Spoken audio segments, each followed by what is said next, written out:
Kali ini kita kedatangan laptop Lenovo IdeaPad seri 130 dengan keluhan katanya laptopnya lemot ya. Jadi nanti kita bakal cek eh, apa kendala dari laptop ini.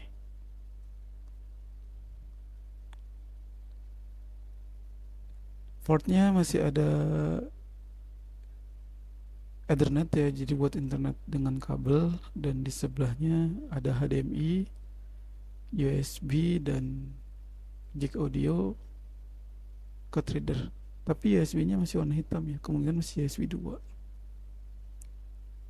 Oh ya, yang agak ngebingungin ini, kenapa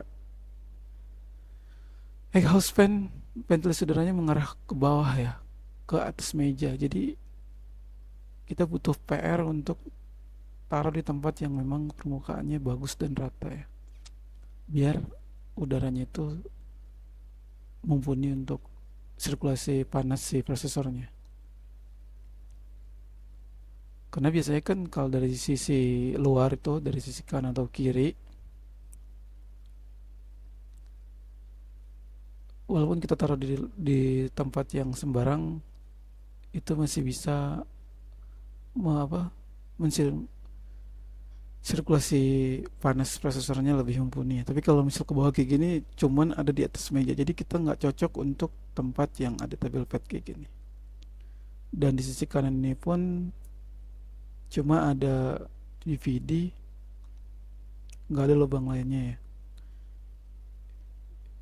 Ini di bawah cuman ada speaker dan nggak ada lubang udara lainnya.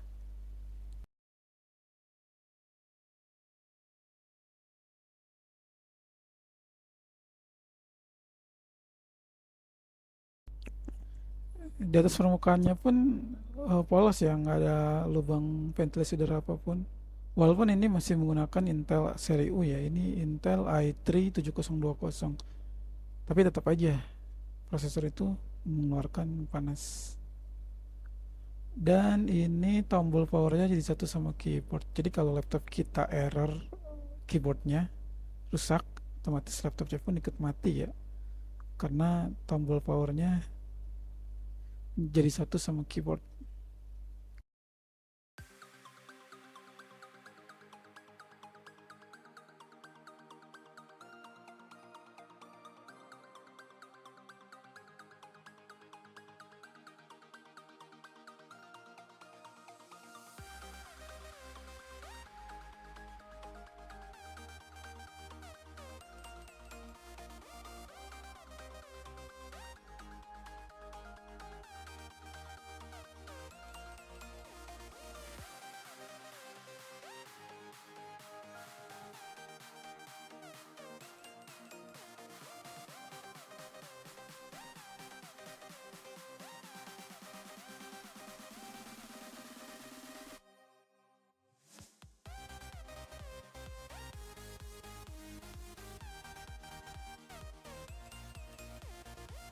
Udah sampai di desktop ya. Nanti kita bakal cek harddisknya pakai disk management.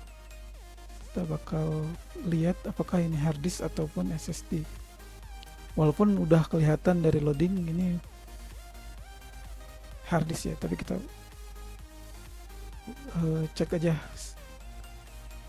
biar lebih jelas. Oh ya, ini resolusinya masih HD plus ya, 768 kali 1366.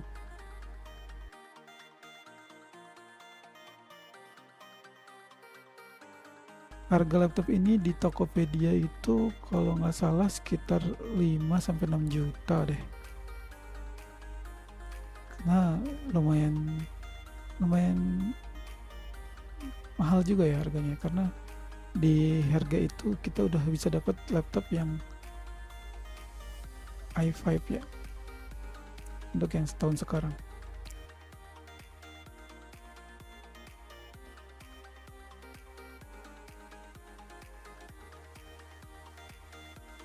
Oh ya, ini harddisknya size-nya 1 tera.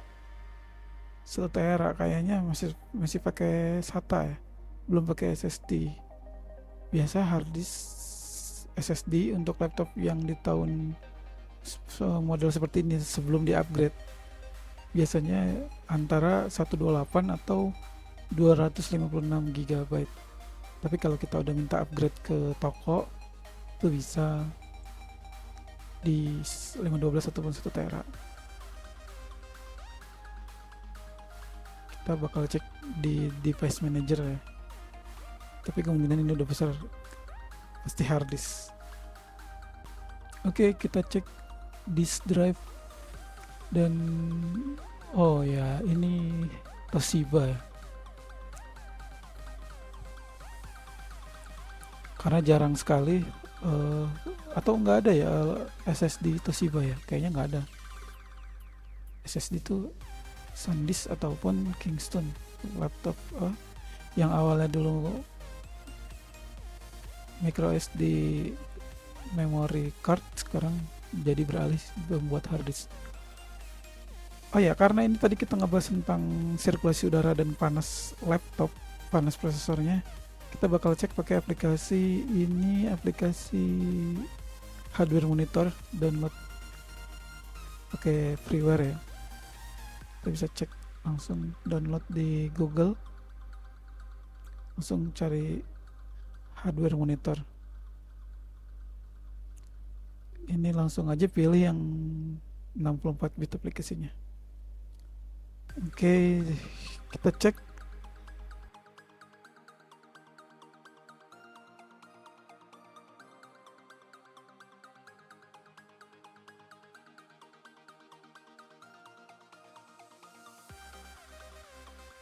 Temperaturnya ada di angka 3738 sampai 41 dan maksimal 50. Sebenarnya normal ya. Cuman ini nggak normalnya temperaturnya turun naik karena ruangannya pun ruangan ber-AC dan ini musim hujan. Jadi seharusnya dia lebih bisa bukan lebih dingin tapi lebih stabil ya. Kalau 37 naik ke 38, 39 nya tuh butuh interval waktu, tapi ini 37, 38, 39, 41 turun lagi kayak gitu. Jadi seperti itu, kayaknya memang kita butuh PR untuk cooling pad ya. Dan ini kita pakai mode charger, temperatur langsung naik ke 50, turun lagi ya. Dan saya nggak tahu ya apa ini salah di video recording ataupun teknologi layar yang belum anti glare, jadi ketika dicolok charger dia langsung goyang-goyang kayak gini layarnya. Biasanya kalau di TV itu karena anti bandingnya beda sama yang ada di kamera.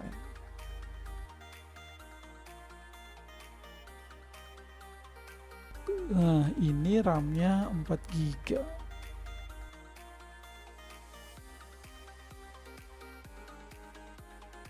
Intel HD grafik 620. Size-nya 128 GB, 128 MB. Dan ini udah support DirectX 12. Sebenarnya udah mumpuni ya VGA-nya. Cuma Intel HD ini belum mumpuni untuk game. Jadi walaupun dia udah support DirectX 12 dan bisa aplikasi-aplikasi yang modern dan seperti Google Play Beta bisa digunakan, karena minimal syarat itu harus pakai DirectX 12 secara hardware ya.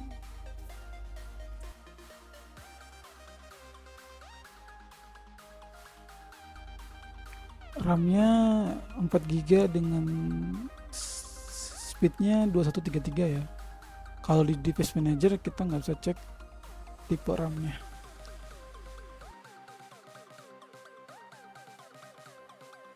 Oke, sekarang kita cek pakai aplikasi CPU ID untuk RAM ya.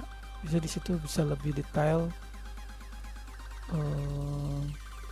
vendor ID ataupun speed si RAM-nya, spesifikasinya seperti apa.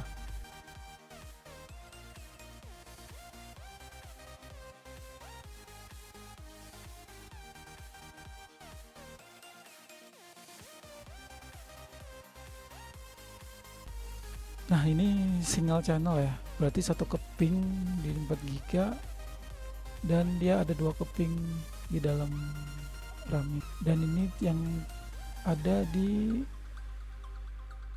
soket satu tapi nggak ada lengkap spesifikasinya. Kemungkinan kalau dilihat dari keterangan yang cuman ada tulisan size 4 giga, ini RAM-nya bentuknya solder.